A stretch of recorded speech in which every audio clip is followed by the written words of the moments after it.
satu-satu, rangkai lagi satu-satu.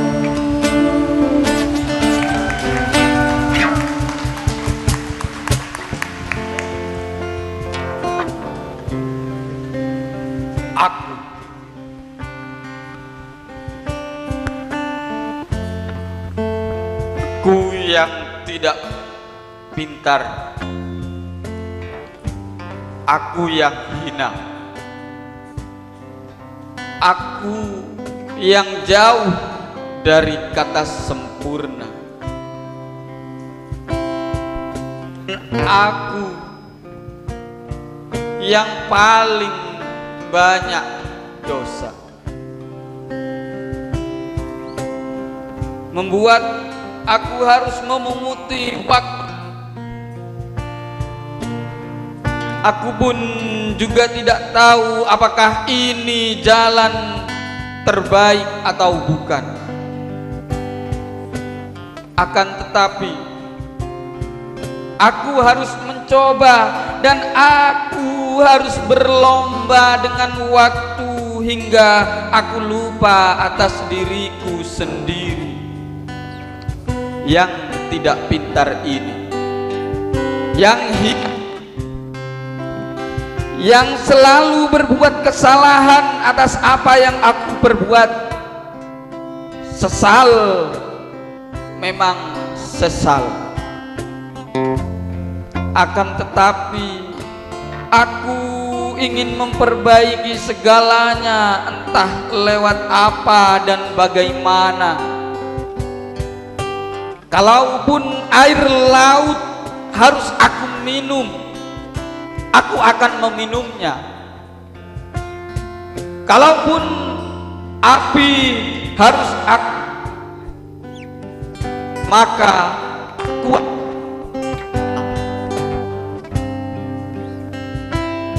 Akan tetapi sia-sia saja dengan kesalahan yang pernah.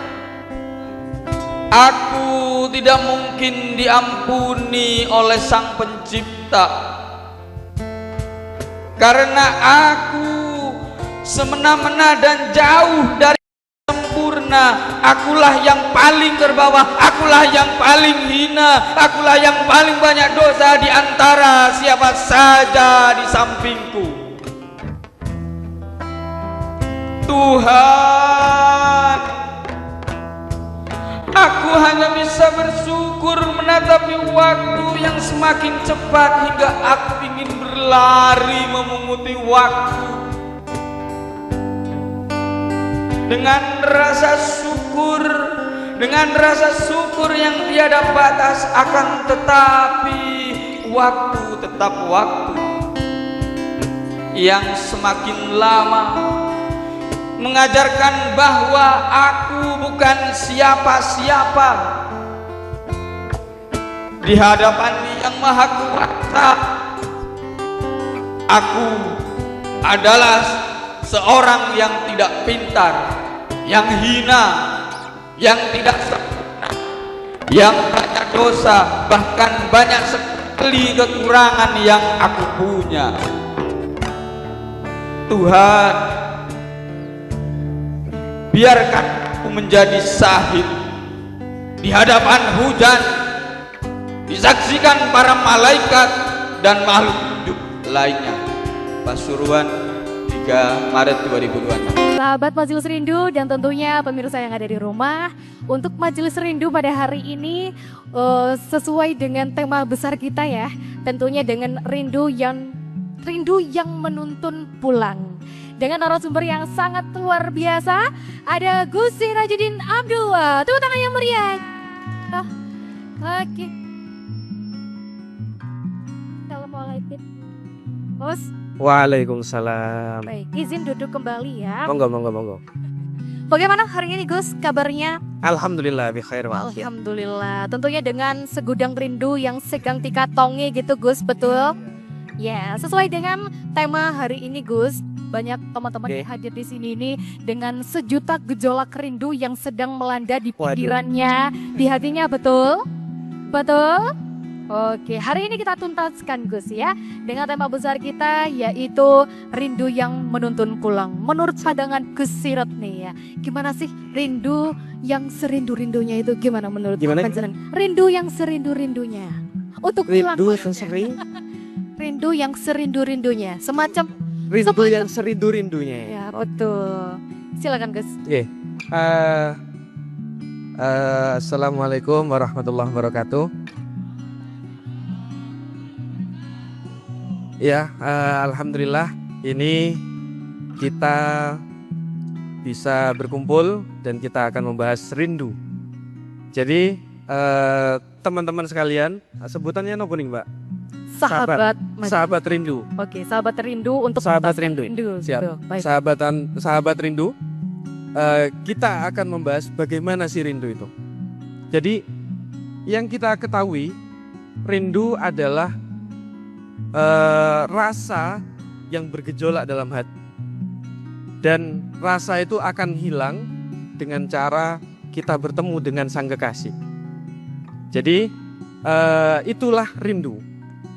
Terus kita sering kali merasakan rindu, apapun dan dimanapun. Kadang kita merasakan rindu itu seperti apa. Kita tidak bisa gak bisa mengatakan kalau jenengan tidak pernah rindu, tidak mungkin. Pasti semua orang yang hidup pasti pernah rindu. Ya apa enggak?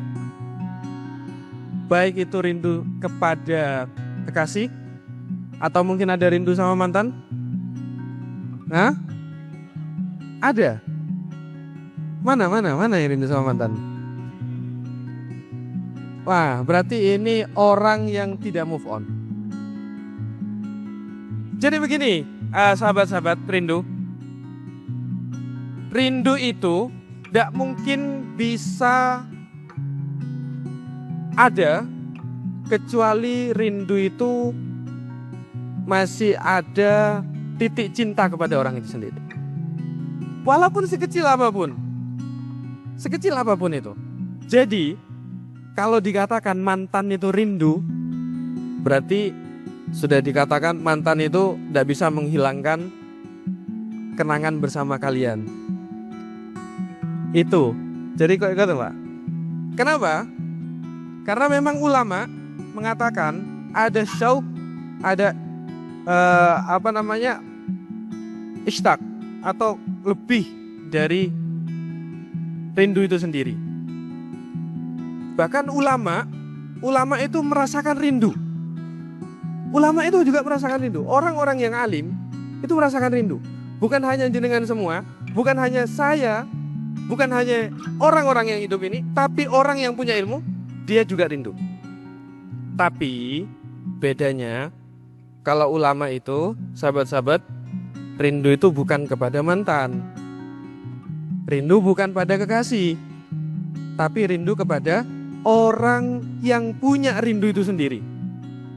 Zat yang punya rindu itu sendiri. Siapa? Allah. Nah, is model-model kayak anu ya. Ini sudah mulai gimana? Ya, jadi jangan kamu nodai rindumu dengan hal-hal yang tidak baik. Lakukanlah sebagaimana ulama-ulama. Bahkan banyak ulama itu yang merindukan kepada Rasulullah. Bahkan sampai nangis berhari-hari. Air mata dibuang hanya untuk rindu kepada Rasulullah. Ini yang bagus. Beda dengan kita. Saya sama sahabat-sahabat semua ini, kan kita Gen Z ya. Ini Gen Z semua ya. Gen Z semua ya. Nah itu Mbak itu. Tahun kelahiran berapa Mbak? Hah? 2009. Kok masih ada orang lahir ya 2009 Mbak?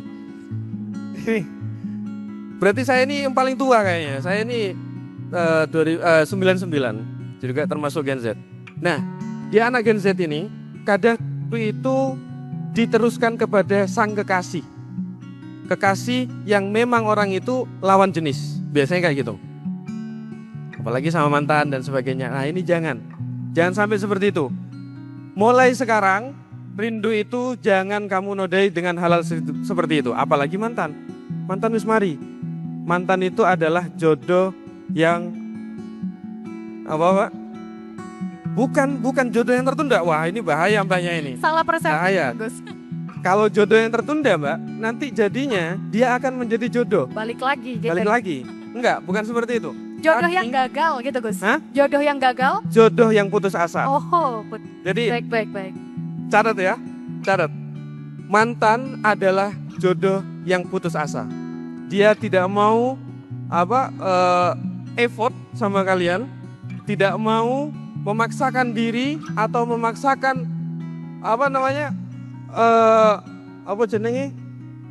restu orang tua, memaksakan restu orang tua, tapi dia tiba-tiba meninggalin kamu begitu saja. Apa yang mau kamu tangisi dengan rindu itu? Itu sangat membosankan dan itu sangat menyakitkan sekali kalau buang-buang air mata dengan hal seperti itu. Jadi ingat, rindu adalah rasa gejolak hati yang bisa sembuh, yang bisa selesai dengan cara bertemu dengan sang kekasih. Jadi itu rindu, Mbak. Oke, itu dari versi Gus Sirot. Tapi Gus, kan ada kadang itu orang yang rindu dengan dirinya sendiri di masa lalu gitu Gus. Kadang hati itu merasa mati gitu. Pernah gak sih denger istilah yang seperti ini Gus? Orang yang gak punya rindu itu seperti hatinya mati. Itu seperti apa kalau dalam pandangan Gus Sirot? Iya. Jadi kadang memang bukan hanya kalian, tapi saya juga merasakan rindu ke masa lalu saya. Bukan masa lalu ini ya, jangan bahas dengan hal seperti itu, tapi masa lalu hidup kita. Saya itu dulu, ini saya ingin cerita dulu Mbak ya, dikit. Saya dulu masih kecil, Tadus bin Nikmah. Saya itu merasakan kenikmatan, kehusuan ketika ibadah. Bahkan ada lucunya, ketika saya ibadah, sahabat-sahabat, saya ibadah itu sholat umpama ya, duhur, panas, waktu itu Ramadan gitu. Pakai kipas angin Mbak. Saya hadapin ke diri saya sendiri. Ini menurut saya kenikmatan bagi saya untuk saat ini. Dan saya ketika sudah keluar dari jalan yang benar, ketika sudah sering maksiat, saya akan mengingat hal itu. Bagaimana dulu saya masih belum balik, bagaimana dulu saya masih tidak tahu apa-apa, bagaimana dulu saya masih belum terkontaminasi mungkin ya, dengan kemaksiatan-kemaksiatan. Akhirnya disitulah kerinduan itu bisa menyembuhkan diri kita. Memang kata Ibnu Athaillah, orang min alamatil mautil qalbi, tandanya hatinya itu mati adalah ketika orang itu tidak merasa susah Mbak dengan meninggalkan sebuah kebaikan, dan dia tidak merasa tersakiti dengan dia melakukan sebuah keburukan. Itu menurut Ibnu Athaillah. Jadi ini tasawuf ya. Kenapa saya mengutip sebuah tasawuf atau ulama-ulama tasawuf? Karena rindu itu tempatnya di hati. Dan orang-orang tasawuf, ulama-ulama tasawuf mengemas rindu itu, mengemas perasaan hati ini itu dengan tasawuf. Jadi kalian jangan tiba-tiba berpikir bahwasannya tasawuf jauh banget. Ngapain mau bahas-bahas tasawuf? Itu orang-orang yang tinggi. Enggak, bukan itu. Kalian salah. Ketika kalian rasa rindu, ketika kalian rasa cinta, itulah tasawuf yang sebenarnya. Perasaan hati itu adalah tasawuf. Tapi bedanya dengan kita, Mbak, bedanya dengan kita, orang ahli tasawuf itu dia mengemas perasaan ini, tapi hanya untuk Allah. Bagaimana kita ibadah biar dicintai oleh Allah, bagaimana kita ibadah biar diterima oleh Allah. Nah, ini orang-orang tasawuf seperti itu. Maka dari itu, dengan kamu mengingat masa lalu yang baik ya, masa lalu yang buruk buang. dengan mengingat masa lalu yang baik, itu adalah sebuah ketasawufan. Sebuah ketasawufan. Kenapa? Agar lebih baik dirimu untuk kedepannya. Nah, ingatan yang jelek atau pekerjaan yang jelek di masa lalu, jangan kamu ingat-ingat lagi. Pendem sedalam-dalam mungkin. Nah, itu kalau masalah rindu kepada masa lalu. Mungkin di sini ada yang merasakan hal seperti itu? Ada yang merasakan? Apa yang kalian lakukan setelah merasakan hal itu? Apa memang membuat itu lebih baik untuk dirimu? Nah, itulah. Itu dalilnya, tandanya bahwasannya mengingat masa lalu dengan sebuah kebaikan di masa lalu itu bisa menjadi lebih baik untuk masa depannya. Jadi gitu, Mbak. Rindu itu butuh bukti. Kalau kita ngakunya rindu surga, bukti kita apa? Nah, dan selanjutnya, kenapa sih orang beriman itu justru sedih waktu Ramadan mau selesai? Apa yang mereka rasakan yang mungkin belum pernah kita rasakan? Dan yang terakhir, pesan untuk semua pria. Pria jarang bercerita tentang rindunya. Bukan karena tak punya rasa, tapi karena ia memilih memendam dan menitipkannya kepada Tuhan. Masya Allah, Oke. tepuk tangan. Luar biasa. Jadi lebih fokusnya ke pembuktian seorang pria seperti apa gitu terkait rindu gitu. Gus. Oke. Silakan Gus. Jadi sahabat-sahabat sekalian, ada pertanyaan rindu ini pembuktiannya butuh pembuktian gitu ya Mbak ya? Butuh pembuktian, dan ketika rindu sama surga, buktiannya apa? Iya, apakah harus meninggal dulu Gus baru terbukti atau gimana Gus sebenarnya? Oke. Nah, gini. Memang rindu itu butuh pembuktian. Pembuktian secara haliyah, secara dohiroh, atau secara batinah. Baik kalau secara dohiroh, contoh kalau kalian kekasih kalian, siapa tadi Mbak namanya? Mas Alvin. Alvin. Kalau Alvin umpama rindu ke kekasih, maka secara dohiroh Alvin akan mendatangi kekasih itu. Itu secara dohiroh. Pembuktian secara batinah, Alvin akan memendam nama dia di hatinya. Dia tidak pernah lepas dari orang itu. Ini secara batinah.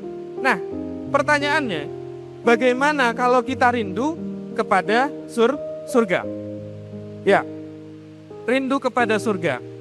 Kita secara dohiroh, ya pertama, sudah dikatakan oleh Allah, sudah dinas oleh Allah, ketika orang itu yang sudah beribadah, orang kalau ingin masuk surga, kita harus ibadah, harus melakukan hal-hal yang baik. Ketika orang ingin rindu kepada surga, maka harus melakukan hal itu. Itu secara dohiroh. Contoh, kayak sholat, zakat, puasa, dan yang lainnya. Ini pembuktian rindu ya secara dohiroh. Tapi secara batinah, ini balik lagi. Secara dohiroh itu bahas masalah fikih, masalah syariat. Tapi secara batinah apa? Yaitu tasawuf. Yang saya katakan tadi, kita sangat butuh untuk menjaga hati. Agar apa? Agar hati ini masih tetap ada Allah, dan masih tetap ada keinginan rahmatnya Allah, dan masih tetap ada keinginan kenikmatan yang akan Allah beri kelak. Caranya adalah kita tidak boleh merubah-rubah hati.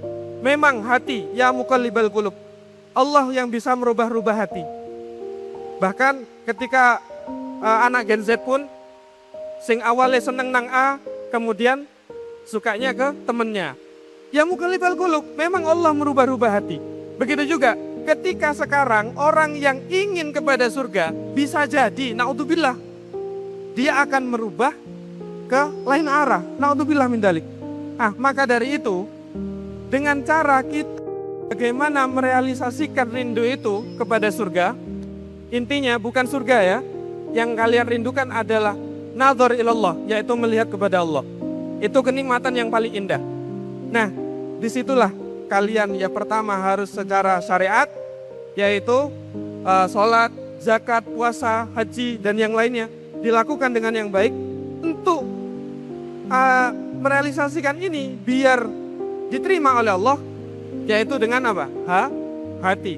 Secara dhahirah. Bagaimana sekiranya kita menjaga itu memang niat lillahi ta'ala. Itu memang niat lillahi ta'ala. Lah sekarang kok gini ada pertanyaan. Orang sholat tapi kok masuk neraka? Kayak apa ini? Nah, ini adalah pertanyaan yang memang pembuktian secara dhahirah tapi tidak bersamaan secara batinah. Sholat memang sholat, tapi di depannya shaf ada tulisan di punggung jamaah lainnya. Kita lupa kepada Allah, tapi kita malah membaca tulisan itu sendiri. Ini sama halnya ketika kamu ingin membuktikan kepada pacarmu, saya datang beb ke kamu, saya datang beb ke kamu, karena saya rindu, tapi hatinya nggak kamu jaga. Kamu mencintai temannya. Ini lebih menyakitkan. Ini lebih menyakitkan dari itu. Makanya, kalau kamu rindu, buktikanlah secara dhahirah dan secara batinah. Apapun itu, bahkan kita rindu kepada Allah Subhanahu wa taala.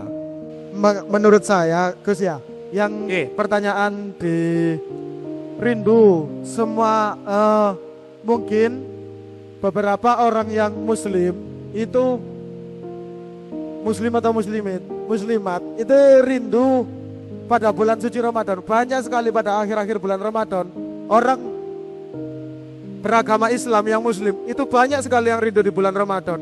Dan begini, bagaimana sih cara agar kita itu sadar?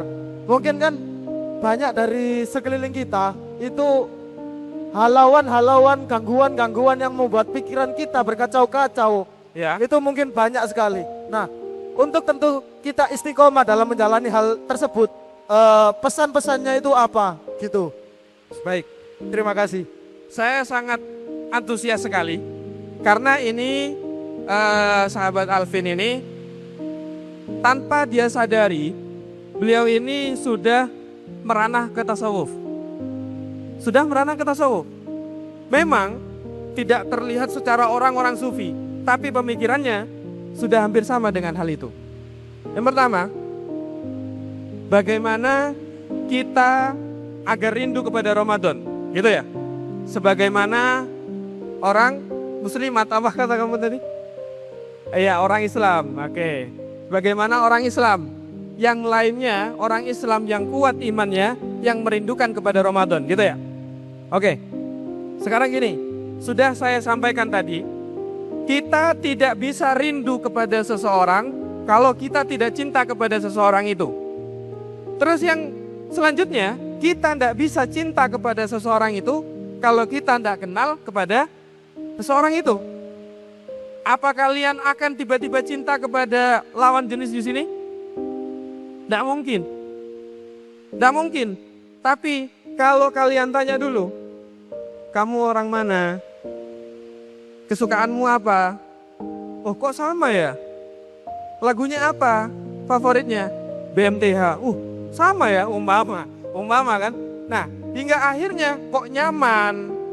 Ngobrolnya kok nyaman. Ini berbincangnya ini nyambung. Maka di situ ada benih cinta, al-hub. Al-hub itu cinta di sana. Nah, setelah ada cinta, baru setelah itu ada syauq. Ada rasa rindu. Nah, pertanyaan tadi, bagaimana cara rindu kepada Ramadan? Pertama, kita harus cinta dulu kepada Ramadan. Caranya cinta kepada Ramadan apa? Kita harus tahu apa keuntungan di bulan Ramadan. Kenapa Ramadan ini paling utamanya bulan? Kenapa? Kita harus tahu. Karena di Ramadan ini akan dilipat gandakan. Terus kemudian di Ramadan ini, kalian baca Al-Quran saja, satu ayat saja, itu sudah pahalanya berkali-kali lipat. Bayangin, yang awalnya kalian itu cuma dapat satu, kemudian di bulan Ramadan berkali-kali lipat. Saya kasih contoh, ketika kalian yang awalnya setiap bulan-bulan yang lainnya kalian mau beli barang atau mau beli apa, cimol lah atau apa ya mungkin ya, jajan apa, geprek gitu ya mungkin ya, apa kesukaan anak-anak Gen Z ini ya, itu ya kita beli yang waktu itu 10.000, kalian bayar uang 10.000 cuman dapat 1 geprek. Tapi ketika Ramadan kalian dapat 10.000 dapat 10, berarti kosnya 1.000-an. Apa nggak cinta ke bulan itu? Kalian pasti akan seneng. Bayangin aja sekarang, banyak orang-orang yang pengen shopping, pengen beli-beli ke mall itu di bulan-bulan tertentu, ya apa enggak? Kayak di bulan apa, Desember umpama, atau mungkin di Shopee 12 99. Kenapa orang itu lebih banyak beli? Karena di situ banyak diskon. Begitu juga ketika orang ini sudah tahu dan yakin dan iman bahwasannya Ramadan ini adalah bulan diskon untuk pahala, maka di situ akan memperbanyak beli-belinya di sana. Nah, cara lebih tahu lagi, jenengan harus lebih memahami agama. Agama seperti apa dan Ramadan kekhususannya seperti apa, banyak sekali yang disebutkan oleh ulama. Ini yang saya katakan tadi ini untuk penamsilan bagaimana pemikirannya anak-anak muda, anak-anak Gen Z yang seperti saya ini. Jadi menurut saya itu cukup untuk kamu cinta kepada Ramadan hingga akhirnya kamu rindu. Setelah ditinggal sama Ramadan, kamu akan bertanya-tanya lagi, kapan ya Ramadan lagi? Kayak seakan-akan kapan ya 12 lagi? Masih setahun lagi nih. Tak tunggu nanti 12 selanjutnya. Nah, itu ya. Jadi mungkin menurut saya seperti itu, Mbak. Oke Gus, sejatinya Ramadan itu bukan hanya sekedar bulan yang penuh rahmat ya, bukan bulan yang tentang penuh ampunan saja ataupun pahala yang dilipat gandakan, tetapi sebuah alarm rindu yang mengharuskan kita pulang ke jalan yang lebih bagus, lebih baik lagi gitu ya Gus ya. Baik, untuk sahabat rindu boleh siapa lagi yang ingin mencurahkan kerinduannya? Tadi dari laki-laki sudah ya, cowok sudah, sekarang boleh yang cewek-cewek. Cantiknya mana sayang? Oke, sudah ada yang mau bertanya? Silakan. Dengan siapa? Marsha dari SMK Negeri 1 Purwosari. Oh, imut sekali ya Gus ya. Yang tadi kelahirannya 2009. 2009. Seumuran lah Gus. Masya Allah, seumuran ya Mbak ya? Seumuran. Ya silakan. 10 tahun. Izin curhat sedikit ya guys. Nah, jadi dulu itu aku punya masa lalu yang kita kemana-mana itu selalu berdua. Entah kemanapun itu selalu keluar berdua. Nah, sampai-sampai kita itu saling dekat sama orang tua satu sama lain. Nah, tetapi dia di belakang itu sering mukul-mukul sama sering main tangan kepada saya. Tetapi ketika sama dia itu aku punya kenangan yang benar-benar sangat menyenangkan. Iya, indah banget. Nah, gimana sih cara lupain kenangan-kenangan itu, Gus? Itu saja. Oke. Terima kasih. Ini berat. Di sini ada pertanyaan dari Mbak siapa tadi? Mbak siapa? Mbak siapa? Masya. Masya. Bukan and the bear. Oh, enggak ya. Oke. Ini ada pertanyaan dari Mbak Masya. Bagaimana kita meninggalkan masa lalu yang apa itu tadi namanya itu? Yang mukul-mukul gitu tuh apa tadi Mbak? Kadi air? Bukan. Kayak waktu rumah tangga. Fisik lah Gus ya. Fisik ya? Fisik benar. Fisik. Oke. Gini, bismillah, semoga nggak salah saya ini ya. Masalah perasaan soalnya ini, masalah perasaan. Oke, pertama, kalian yang sudah merasakan seperti Mbak Masya, apa yang akan kalian pikirkan untuk kembali lagi dengan dia? Oke, memang cinta itu buta, cinta itu nggak tahu apa-apa. Bahkan cinta itu tidak bisa melihat walaupun dia toksik, walaupun dia mukulan tangan, pakai tangan atau apapun. Dia tidak tahu. Cinta itu tidak paham tentang hal itu. Yang penting rasa, gejolak di dalam hati, terus kemudian menimbulkan kenangan. Bahkan mungkin yang menurut Mbak Masya ini kenangan indah itu adalah yang dilihat orang-orang lain itu kenangan buruk. Itu terlihat indah karena cinta. Karena jare wong Jawa, cinta apa namanya? Trisno. Bukan itu. Cinta itu bagaikan tai kucing rasa coklat katanya ya. Mohon maaf. Ini karena seperti itu tadi, tidak bisa melihat secara zahir, tapi yang dia lihat memang hal itulah cinta. Oke, sekarang jawabannya cuma simpel. Kalau memang kalian itu sudah tidak nyaman dengan dia, tidak usah dipaksa. Sebagus apapun sepatumu, semahal apapun sepatumu, kalau itu tidak pas dengan kakimu, itu akan menyakiti dirimu. Buang saja, kasih ke temannya. Kasih ke teman cewek saja, nggak apa-apa. Iya, kalau sepatu loh ya, kalau sepatu. Kalau pacar tidak usah, jangan kasih ke teman. Kasihan nanti temennya ditoksikin lagi. Jangan Mbak ya.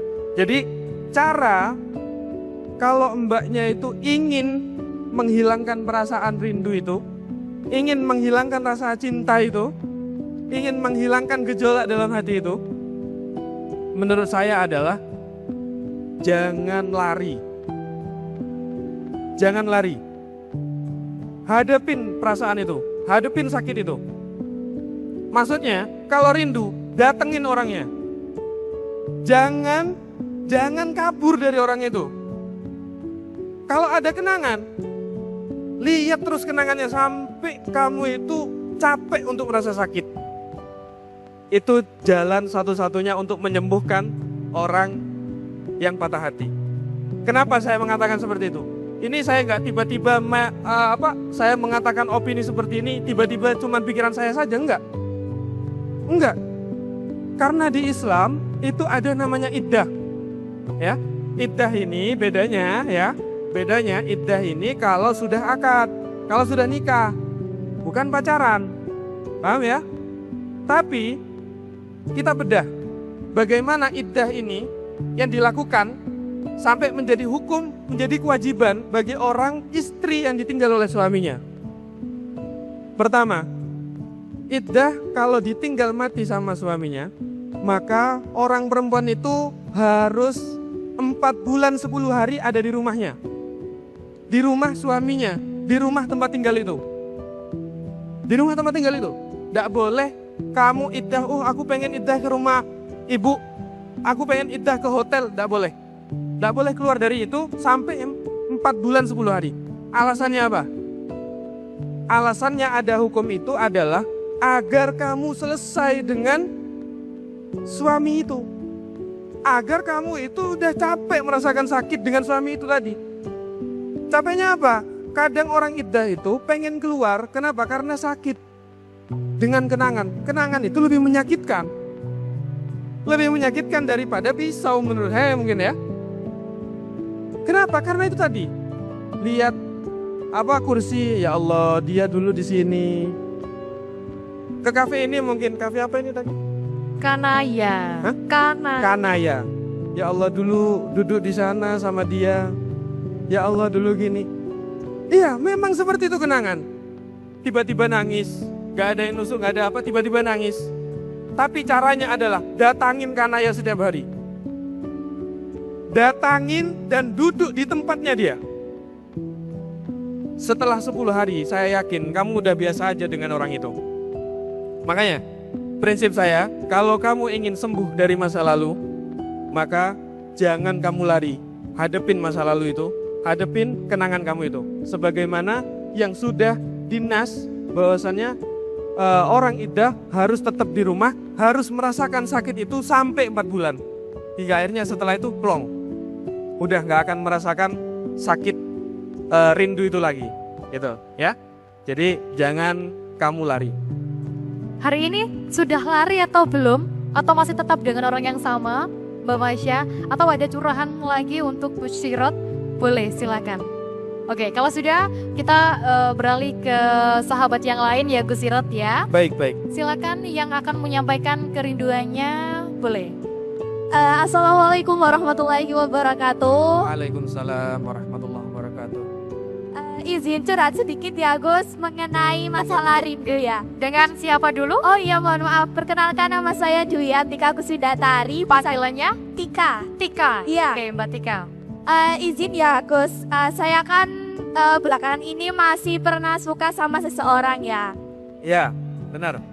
Tapi karena saya sendiri itu merasa insecure dengan dia, Oke. tapi sehingga saya lebih menahan perasaan itu.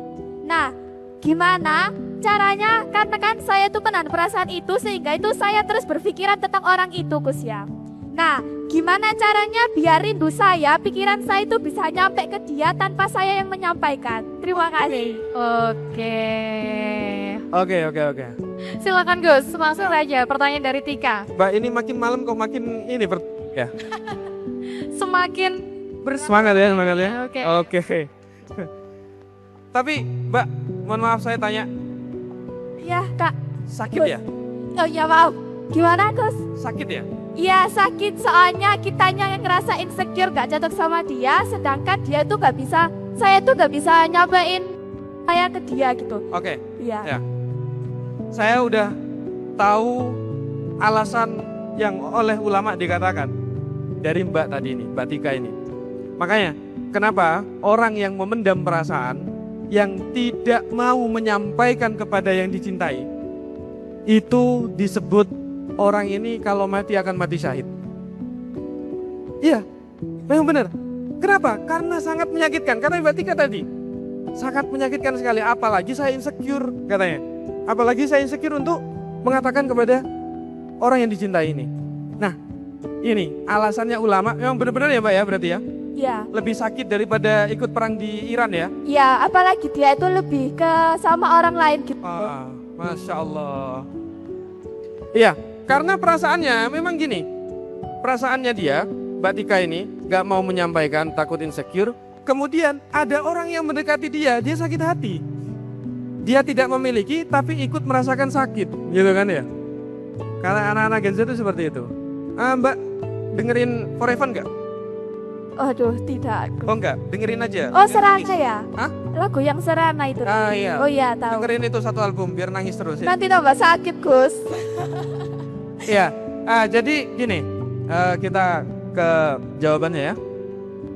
Pertama, kamu kalau ingin memendam itu gak apa-apa. Itu sebuah kebaikan. Kamu cinta ke siapapun dan orang manapun pasti akan merasakan cinta. Tapi yang salah, yang diharamkan oleh Allah itu bukan cintanya, tapi merealisasikan cinta itu sendiri. Kalau cinta, kamu cinta kepada orang, gak apa-apa, cinta saja ke orang, gak usah disampaikan. Tapi kalau sudah menyampaikan dan kamu ingin mengajak pacaran, di situ ada keharaman. Maka dari itu, menurut saya ini sudah bagus. Kalau kamu ingin dia tetap menjadi jodohmu, maka diperbolehkan. Kamu gak apa-apa. Apa ya bahasanya ya? Mendoakan dia, mengirim Fatihah ruhnya dia agar menjadi jodohnya. Tapi boleh katanya ulama hal seperti itu dilakukan, tapi dengan syarat kalau memang dia itu sudah cinta ke kamu, maka kamu harus menikahi dia. Tidak boleh buat mainan. Gitu, paham ya? Kenapa kok dibolehkan gitu sama ulama? Karena memang cinta itu sangat sakit banget kalau nggak disampaikan. Sangat sakit banget. Dengan cara itu siapa tahu dia akan menjadi jodoh. Tapi ada ulama Ibnu Athaillah mengatakan arih nafsak minat tadbir. Fama qoma bi ghairuka anka la takum bi li nafsik. Kamu jangan memaksakan takdirmu. Jangan membuat skenario takdirmu dengan sebegitu rupa, karena sudah ada yang mengatur orang lain yaitu Allah. La takum bi li nafsik. Maka jangan kamu atur. Kenapa? Permasalahannya adalah ketika kamu mengatur dengan takdirmu itu, hingga akhirnya kamu akan kecewa kalau enggak sama dengan takdirnya Allah. Akan kecewa. Halnya nanti kecewa ya itu tadi. Kayak Mbak Masya tadi ini. Kecewa jadinya. Kok enggak jadi suamiku ya? Kok enggak jadi ya? Kok jadi suaminya tetanggaku ya umpama. Nah ini kan nanti menjadi hal kekecewaan itu sendiri. Maka dari itu jangan kamu menyusun semua keinginanmu hingga seakan-akan itu akan terjadi. Kasihlah kepada Allah. Kasih kepada Allah. Ya Allah, saya seneng gak si A ini. Kalau memang jodoh saya, gak apa-apa. Jadikanlah saya. Kalau memang gak jadi jodoh saya, gak apa-apa ya Allah. Saya ikhlas ya Allah. Dia sama orang yang lain. Nah itu gak akan sakit hati. Kenapa? Karena kamu tidak menekankan bahwasanya dia akan menjadi jodohmu. Kalau kamu ingin memendam itu, gak apa-apa. Terus pendam itu. Gak apa-apa. Nanti bisa mati syahid nanti mungkin ya. Tapi semoga panjang umur ya Mbak. Amin, amin, amin. Mana Mbak Tika? Mohon izin, satu pertanyaan lagi. Oh nggih, monggo. Tadi kan Gus menyampaikan bahwa kalau kita mengagumi seseorang itu mungkin bisa lewat doa gitu ya Gus ya. Sebagai Gen Z sendiri ya Gus, jujur saja saya tuh pernah mencari kayak amalan doa-doa di TikTok Gus ya. Waduh. Nah, kok saya rasa entah itu saya yang gimana ya Gus ya. Saya rasa itu setelah saya mengamalkan doa yang dari TikTok ini tuh kayak dia itu malah menjauh dari saya. Kalau mungkin dari Gusnya sendiri ada tips bagaimana amalan yang sebenarnya itu gimana Gus? Kalau untuk amalan-amalan seperti itu pelet ya mungkin ya bahasanya ya. Gak boleh ini. Jangan. Kamu boleh mendoakan, kamu boleh membacakan kayak di Fatihah atau seperti apa, asalkan dengan syarat itu bisa dibaca dan dipahami bacaan itu sendiri. Gak boleh tiba-tiba kayak mungkin di TikTok nemu jalan soko kulino gitu-gitu itu, bahasa-bahasa apa gitu itu. Nah, kamu baca kayak apa? Jaran goyang ya? Jaran goyang. Gak boleh itu syirik kalau seperti itu. Gitu ya, apa? Mau tanya lagi? Bukan kayak yang gitu Gus. Misalnya kan itu loh di TikTok kan ada kayak disuruh baca Fatihah gini terus sebut namanya sama orang tuanya gitu loh Gus. Nah itu apa? Itu emang benar-benar itu tak Gus amalannya itu Gus? Ya, jadi gini, yang diperbolehkan oleh ulama adalah kita itu kalau cinta sama seseorang terus kemudian di Fatihairunya Al-Fatihah bagi untuk dia si A ini agar cinta ke saya dan orang tuanya agar seneng ke saya. Gitu. Baru kok amin, Mbak? Dijawab amin Nabi Mbak. Nah, itu setelah itu baru Al-Fatihah. Baca Fatihah. Terus kemudian, Mbak, yang paling ampuh adalah sepertiga malam, apalagi Ramadan ini. Nah, itu bangun sepertiga malam, minta kepada Allah kalau memang itu dijodohkan oleh saya ya Allah. Nah, intinya saya ingin menjelaskan kepada Mbak ini, Mbaknya boleh cinta, tapi tidak boleh obsesi. Bedakan ya, cinta itu rahmat Mbak. Cinta itu rahmat, agung, itu rahmat dari Allah. Sebuah kerahmatan yang turun ke bumi, yang untuk makhluk itu adalah sebuah hub atau cinta. Cinta itu tidak akan memaksakan orang itu harus sama saya walaupun dia nggak bahagia. Tapi cinta akan merelakan kalau dia lebih bahagia dengan orang yang lain. Beda halnya dengan obsesi. Kalau obsesi lain Mbak, obsesi nggak seperti itu. Tapi obsesi adalah kamu harus sama saya. Sesakit apapun kamu sama saya, pokok harus sama saya. Ini namanya obsesi. Jadi tinggalin orang-orang yang seperti itu. Makanya orang yang toksik itu bukan cinta. Bukan cinta Mbak ya. Itu namanya obsesi. Tapi kalau cinta dia akan merelakan walaupun dia nggak bersama dia, nggak bersama kita. Dia nggak bersama kita dan dia bahagia dengan orang lainnya. Gitu ya Mbak ya. Baik, terima kasih Gus atas jawabannya. Oke, luar biasa pembahasan kita hari ini terkait rindu yang menuntun kita untuk pulang gitu Gus ya. Tapi karena terbatas waktu gitu ya, kita untuk sahabat rindu yang banyak gejolak-gejolak rindu yang akan diutarakan, boleh nanti di episode-episode berikutnya. Tentunya jangan lupa terus ikutan majelis rindu seperti itu ya Gus. Siap. Tahan dulu ya. Tahan ya. Tapi sebelum ini nih Gus, sebelum kita berakhir Gus, adakah closing statement yang akan Gus curahkan kepada Gen Z yang sudah hadir di sini ataupun pemirsa yang ada di rumah gitu, silakan Gus. Ada pesan Ya. ataupun apapun gitu. Rindu itu sudah saya katakan tadi adalah perasaan yang luar biasa, dan rindu itu butuh namanya naungan agar rindu itu merasakan sebuah kelegaan. Maka dari itu, sandarkanlah rindumu kepada orang yang punya sifat rindu itu sendiri. Masya Allah, tabarakallah. Terima kasih Gus Sirot yang Sama-sama, Pak. sangat luar biasa, dan sejatinya rindu itu jangan sampai kepada orang yang salah gitu ya Gus. Iya, Apalagi Luar orang yang biasa. Toksik jatuhnya ya. Ibaratkan kita mau menggenggam pisau di tangan yang Bener. kanan gitu. menyakitkan Baik. sendiri. Gus, sebelum kita akhiri, boleh sejenak kita tundukkan kepala untuk Gus Sirot, kita berdoa bersama seperti itu Gus. Silakan. Alhamdulillahirrahmanirrahim. Baik, terima kasih Gus. Dan sampai bertemu di sesi berikutnya. Tepuk tangan yang meriah sekali lagi. Dan sebelumnya kami ucapkan terima kasih kepada Kanaya yang sudah memberikan tempat untuk kita, dan PCNU Kabupaten Pasuruan, TV 9 Nusantara, serta sahabat rindu yang sudah hadir pada hari ini. Tentunya jangan lupa ikutan terus Majelis Rindu dimanapun kita berada. Jangan lupa, jangan sampai nggak datang karena kita waktunya untuk menuntaskan rindu-rindu yang sedang berada dalam hati kita.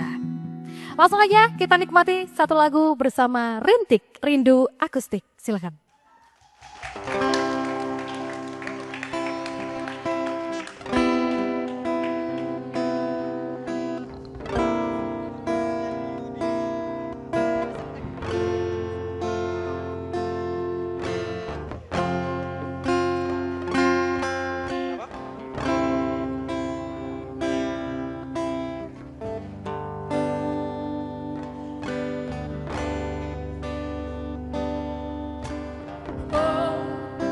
Betapa ku saat ini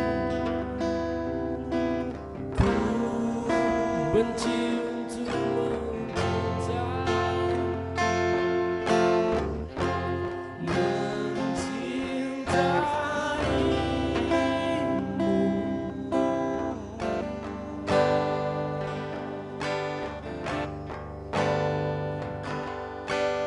Oh, betapa ku saat ini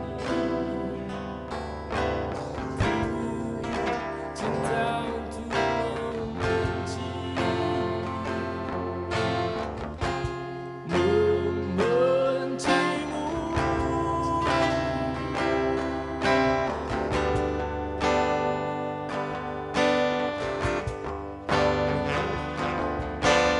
Aku tak tahu apa yang terjadi antara aku dan kau.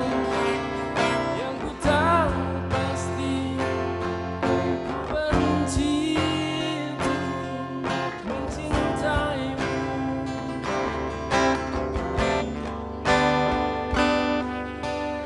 Oh,